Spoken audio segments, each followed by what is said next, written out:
Yo, so I watched the whole Careesha Please episode with Rick Ross. Shout out to Rick Ross. During that episode, Careesha was asking Rick Ross about the whole Drake beef and about, is there any way that they can maybe squash the beef? And according to Rick Ross, he says, you never know. It's going to depend on how I feel when I wake up in that morning. Now, if you guys are not familiar with it, Rick Ross and Drake started beefing at the time that Drake was beefing with Kendrick. And a lot of people was coming for Drake during that time, which I thought was petty because y'all could have came for Drake another time, but y'all chose that time. So we're going to talk about that later.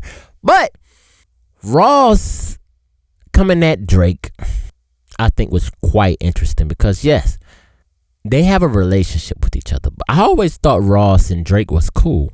But it seems like maybe there's some friction there because Ross doesn't seem like he wants to forgive Drake. He actually clowned Drake some more and says, hey, he believes that Drake does have a BBL.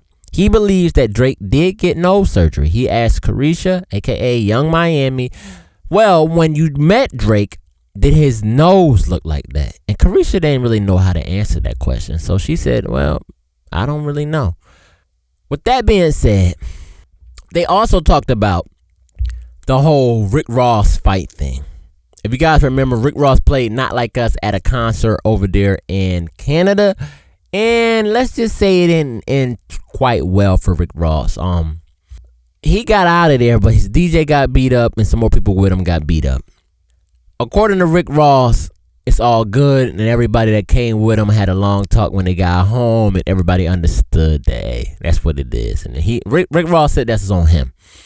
But Ross, you can't play those games like that with Drake and expect nothing to happen. So that's what it is, right? I'm not saying Drake had anything to do with it, and I don't think Ross think Drake had anything to do with it. Sometimes people are willing to show respect for the people that they actually love. In that situation, I think that's what happened. So Rick Ross said he was never hit, he was never punched. I can't fully remember if we seen Ross get punched. I'm pretty sure somebody did swing on Ross. That white boy swung on Ross, right? Y'all let me know in the comment section. But I think Ross got swung on. But according to Ross, he just doubled down on everything. And him and Drake, he feel like will never, ever squash the beef because he feel like Drake isn't a part of the culture. This is things that he said during the interview. You guys should check it out. But I'm just summarizing it and putting it into, layman's terms. He's saying that Drake did not come from the culture. So it's something that Drake did. And if he came from the culture, according to Rick Ross, then he will understand that this is not how you operate. So we keep hearing that story time and time again with Drake where people keep saying he's not of the culture, he didn't come from the culture, and he don't really know how the things go. I don't really fully know. I think this still come down to a woman.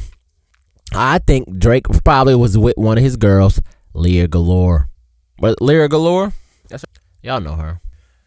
Y'all know Lyra Galore, man. Drake had a line about Lyra Galore. He said, we want everything galore, not just Lyra Galore. Now, that might have actually rubbed Rick Ross the wrong way. So I think it's low-key about her. I'm going to be real with y'all. I think the beef come down to Drake basically smashing one of Rick Ross's girl. And I'm just going to guess it's Lyra Galore. And that shot right there on that song, maybe Rick Ross felt the type of way about it. I don't know, man. What do you guys think about it? You guys check out that interview that Young Miami did with Rick Ross. It is out right now on YouTube, man. And then y'all come back to the comment section and let me know if I got this right or not, man. Y'all drop a comment.